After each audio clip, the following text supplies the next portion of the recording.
Good evening. Today I would like to talk about inheritance. I would like to make use of the word of God from the book of 1 Peter chapter 1 verse 4. It reads as, "To an inheritance that is imperishable, undefiled, and unfading, kept in heaven for you." You know, when the issue of inheritance is discussed, there's something that comes to mind. We think of inheritance in the form of obviously assets. Assets, in this case, we want to discuss of them being long-term assets. And the long-term assets, they come in the form of tangible assets and intangible assets.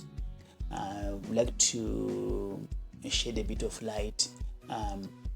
Tangible assets, examples of them, they can be piece of land, a house, a motor vehicle. They come in the form of some cattle, a flock of sheep or goats, And also when they come in the form of intangible assets, these things come to mind. We think of patents, trademarks, copyrights, royalties, goodwill. Inheritance can come in this form, in the form of these assets these classes of assets that we've actually discussed. But from the word of God, there's a kind of inheritance which they've actually spoken of. It's quite exciting that they said this kind of inheritance is imperishable.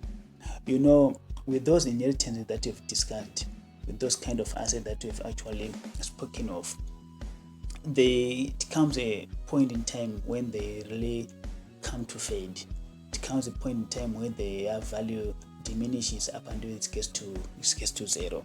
But the word of God has actually said it clearly that this kind of an inheritance is imperishable, it's unfading, it's there forever.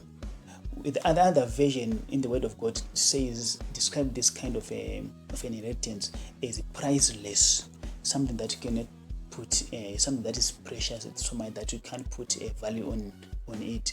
This is the kind of inheritance that the word of God is actually talking about.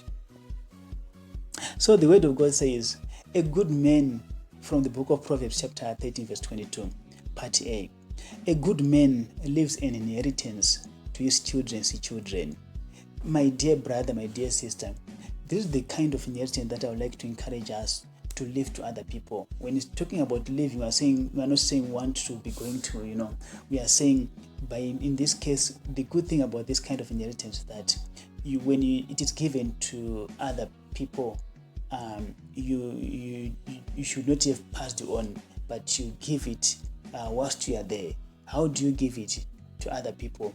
You give it by sharing the word of God with other people, by sharing the message of Jesus Christ with other people, those who have not yet heard about the message, or especially those who have not yet received Jesus Christ. This is how we can actually be able to share this inheritance with other people. So the word of God says a good man lives. So to me, being good is whereby someone does the preaching, shares the message of salvation with other people, and giving those people receiving Jesus Christ in their lives. That's being a good man. The word of God says, as we said, a good man leaves an inheritance to his children's children. There are a number of people out there who are waiting to receive the message of the cross, the message of salvation, the message of Jesus Christ, the message that gives eternal lives. So there's a responsibility, there's an obligation, there's a duty between you and I, for you and I to carry out, to be good men, to be good people who sends the message of salvation to those who are not yet saved. There's need for the passage of this inheritance to so many people. In so many countries, some people have not yet gotten saved. In so many places, some people have not yet gotten saved. So you will see that there is a lot of work that still needs to be done. So my encouragement this evening is that let you and I be good men. Let you and I be good men in the eyes of God. Being a good man, leaving an inheritance to your children's children.